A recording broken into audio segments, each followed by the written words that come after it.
Halo, perkenalkan, nama saya Bintang Yohanes. Di sini saya akan menjelaskan tentang konflik sosial. Tahukah kamu apa itu konflik sosial? Konflik sosial adalah percekcokan, perselisihan, pertentangan yang didasari oleh adanya perbedaan di dalam hubungan sosial. Konflik dapat terjadi pada semua orang yang saling melakukan interaksi. Sebab konflik merupakan proses interaksi yang mengarah kepada perpecahan, yaitu interaksi disosiatif.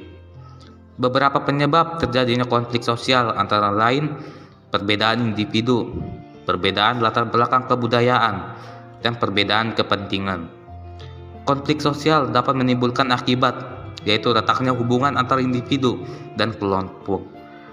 Terjadinya perubahan kepribadian, rusaknya harta benda hingga membahayakan manusia yang lain. Secara umum, dampak positif konflik adalah meningkatkan solidaritas antar individu atau antar kelompok, membantu menciptakan norma baru dalam masyarakat, adanya penyesuaian norma sosial di masyarakat, termotivasi untuk mempertahankan nilai yang dianggap penting, meningkatkan efektivitas dalam organisasi, perusahaan, atau masyarakat, dan sebagai penyeimbang dari berbagai kekuatan yang ada.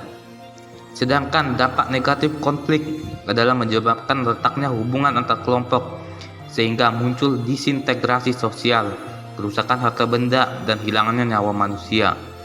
Perubahan kepribadian individu, misalnya dari yang semula sopan menjadi kasar dan tidak ramah. Adanya dominasi sebuah kelompok, munculnya aksi balas dendam dan perpecahan, dan timbulnya aksi kekerasan.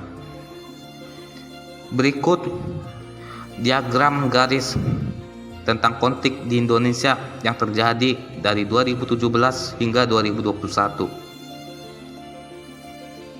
Konflik agraria adalah konflik yang disebabkan oleh perbedaan akses dan penguasaan lahan. Pada tahun 2017 terjadi 659 kasus. Selanjutnya pada tahun 2018 terjadi kasus kekerasan terhadap anak di bidang pendidikan sebanyak 161 kasus. Kasus anak korban tawuran sebanyak 23 kasus. Kasus anak pelaku tawuran sebanyak 31 kasus. Kasus anak kekerasan dan bullying sebanyak 36 kasus. Kasus anak pelaku kekerasan dan bullying sebanyak 41 kasus. Dan kasus anak korban kebijakan pendidikan sebanyak 30 kasus. Pada 2019, kasus korupsi yang ditindak menurun hingga 271 kasus dengan tersangka sebanyak 580 tersangka. Pada tahun 2020, Badan Narkotika Nasional atau yang disingkat BNN melaporkan jumlah tersangka kasus narkotika nasional sebanyak 307 orang atau 833 kasus. Sepanjang 2021, jajaran Satuan Reserse Kriminal Polresta Bogor Kota menangani 45 kasus tawuran pelajar yang terjadi di sejumlah wilayah di Kota Bogor. Dari 45 kasus tawuran pelajar itu, 146 pelajar yang terlibat dalam aksi tawuran juga ditangkap. Berdasarkan grafik di atas, konflik yang terendah terdapat di tahun 2021, yaitu kasus tawuran dengan jumlah 45 kasus. Dan konflik yang tertinggi terdapat di tahun 2020 dengan kasus narkoba. Sekian penjelasan tentang konflik yang berada di Indonesia dari tahun 2017 sampai 2021. Sekian dari saya, terima kasih.